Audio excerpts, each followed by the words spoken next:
Shalom Bapak Ibu warga kerajaan yang dikasihi oleh Tuhan. Hari ini kita akan membaca dan merenungkan sebagian dari firman Tuhan untuk kita boleh dikuatkan dan kita boleh mendapatkan pimpinan dari Tuhan akan apa yang harus kita lakukan pada masa-masa seperti sekarang ini. Saya mengajak kita membuka di Lukas 10 ayat 17 sampai 20, demikian firman Tuhan.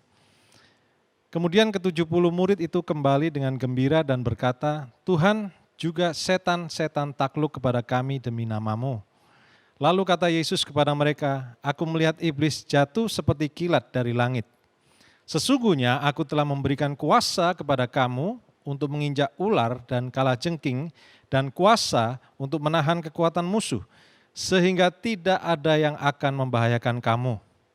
Namun demikian janganlah bersukacita karena roh-roh itu takluk kepadamu, tetapi bersukacitalah karena namamu ada terdaftar di surga."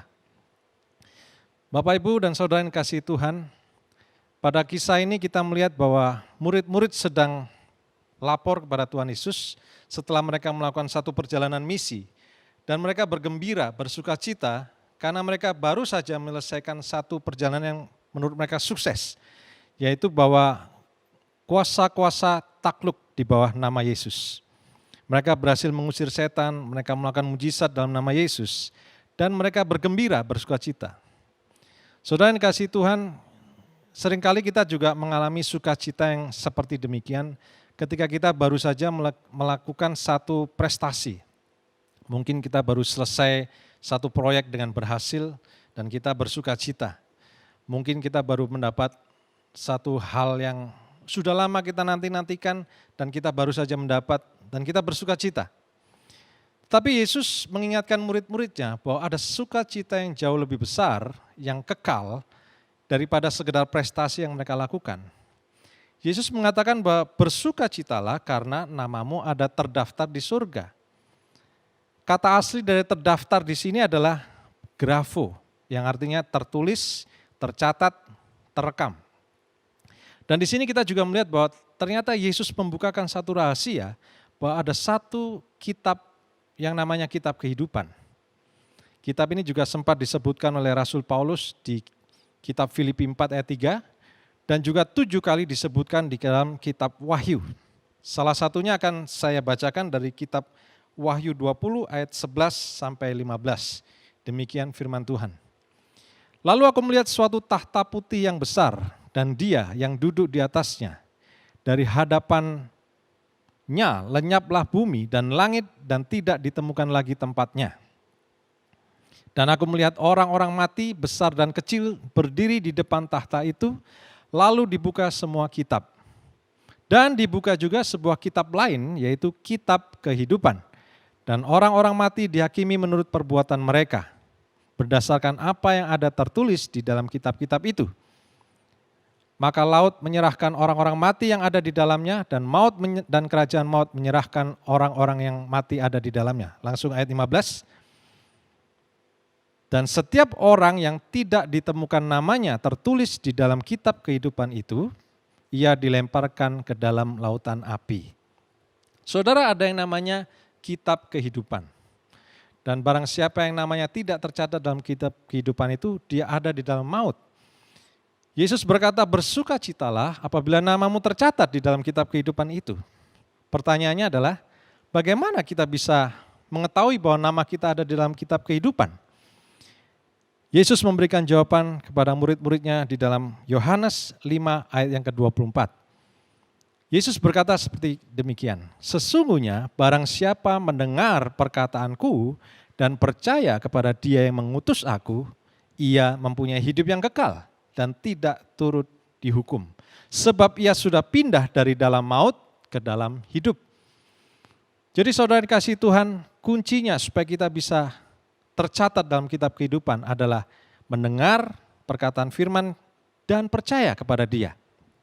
Dua kunci ini yang akan membuat kita menerima sukacita yang kekal. Bukan sukacita yang sementara karena sesuatu prestasi atau suatu hal yang baik. Karena semua yang sementara itu akan segera lenyap. Apabila kita mengalami penderitaan, kita mengalami kerugian, kita mengalami kekalahan. Tetapi sukacita yang kekal ketika nama kita tercatat di surga, itulah yang membuat kita bisa memiliki sukacita yang sesungguhnya, yaitu mendengar firman Tuhan, mendengar perkataan Tuhan, dan percaya kepada Dia. Bagaimana kita bisa mendengar firman Tuhan? Banyak cara. Kita bisa membaca firman Tuhan, kita bisa mendengarkan khotbah dari hamba-hamba Tuhan, kita bisa mendengarkan kesaksian-kesaksian dari orang-orang kudus, dan ada banyak hal lain yang kita bisa lakukan untuk kita bisa mendengar suara Tuhan.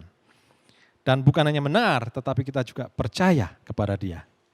Apabila kita mendengar dan percaya, maka kita dijamin menerima sukacita yang kekal itu. Yaitu sukacita, nama kita tercatat di dalam kitab kehidupan.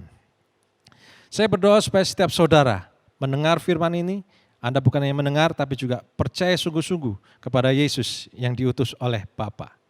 Dan Anda akan menerima sukacita yang kekal itu. Bapak, Ibu, Saudara, bukannya sukacita yang kekal yang dijanjikan Tuhan kepada kita, tetapi ternyata dalam Lukas 10 ayat 17, Tuhan juga memberikan satu petunjuk bagaimana kita juga bisa menerima sukacita ketika kita masih ada di dunia. Ketika murid-murid itu kembali, mereka berkata, kami bersukacita karena kuasa-kuasa itu takluk kepada kami. Saudara, ketika kita percaya kepada Tuhan, Tuhan memberikan namanya sebagai otoritas yang penuh. Nama di atas segala nama.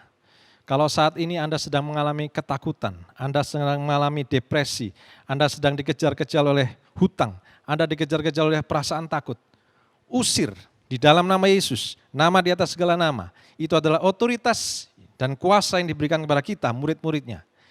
Dan dengan itu kita akan menerima sukacita di dunia ini. Jadi bukan hanya sukacita yang kekal, tetapi juga sukacita di muka bumi. Saya berdoa supaya pada hari ini, ketika Anda mendengar firman ini, Anda menerimanya dengan sungguh-sungguh, Anda percaya, dan Anda menolak, usir di dalam nama Yesus segala rasa takut, segala ancaman, segala depresi, segala gangguan. Dan seperti kata Tuhan Yesus, tidak akan ada satupun yang membahayakan kita. Doa saya, supaya Anda semua menerima sukacita yang kekal dan sukacita yang sesungguhnya. Mari kita berdoa.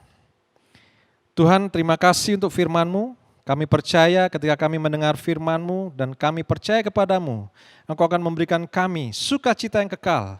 Engkau memberikan kami sukacita yang sesungguhnya. Dan kami saat ini berdoa, hamba-Mu berdoa untuk setiap anak-anak-Mu yang sedang mengalami ketakutan, sedang mengalami depresi, sedang mengalami himpitan, ancaman. Kami ikat, kami patahkan segala rasa takut, ancaman, supaya tidak ada satupun yang sanggup mengganggu. Dan kami percaya Tuhan, nama Yesus di atas segala nama, itulah yang mengusir segala ketakutan kami, mengusir segala ancaman kami, sehingga tidak ada satupun yang akan membahayakan hidup kami. Terima kasih Tuhan, kami terima sukacita-Mu dengan penuh, kami terima damai sejahtera-Mu dengan penuh, hanya di dalam satu nama Tuhan kami, Yesus Kristus. Mari setiap kita yang percaya sama-sama katakan, amin. Tuhan Yesus memberkati.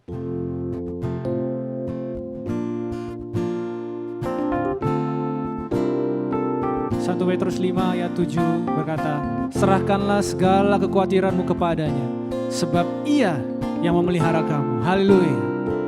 Terima kasih Tuhan. Kecaplah dan lihatlah betapa baiknya Tuhan itu. Rasakan dan nikmati